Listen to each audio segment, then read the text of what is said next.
बहुत समय पहले की बात है। असुरों के राजा महाबली, राजा बलि, अत्यंत पराक्रमी, दयालु और धर्मपरायण थे। वे अपने शत्रुओं पर विजय प्राप्त कर स्वर्ग, पृथ्वी और पाताल के स्वामी बन गए थे।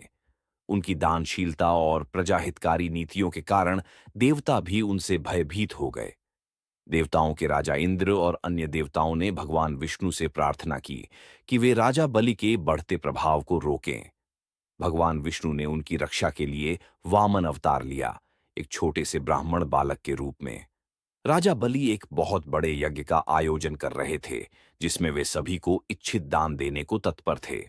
उसी समय भगवान वामन वहां एक छोटे ब्राह्मण के रूप में पहुंचे और राजा बलि से 3 पग भूमि दान में मांगी।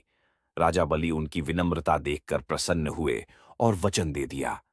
जैसे ही बलि ने संकल्प लिया, भगवान वामन ने अपना विराट रूप धारण कर लिया। पहले पग में उन्होंने पूरी पृथ्वी नाप ली, दूसरे पग में पूरे आकाश को। अब तीसरे पग के लिए कोई स्थान शेष नहीं बचा। राजा बलि ने वचन का पालन करने के लिए अपना सिर तीसरे पग के लिए प्रस्तुत कर दिया। भगवान वामन ने उनका सिर अपने चरणों से दबा दिया और उन्हें पाताल लोक भेज दिया। राजा बलि अपनी दानशीलता और भक्ति के कारण भगवान विष्णु से वरदान प्राप्त कर अमर हो गए। विष्णु जी ने उन्हें पाताल लोक का राजा बना दिया और उनकी भक्ति से प्रसन्न होकर उनके द्वारपाल बन गए। यह घटना वामन जयंती और ओणम पर्व से जुड़ी है, जिसे केरल में राजा बलि की स्मृति में बड़े उत्साह से मनाया जाता है।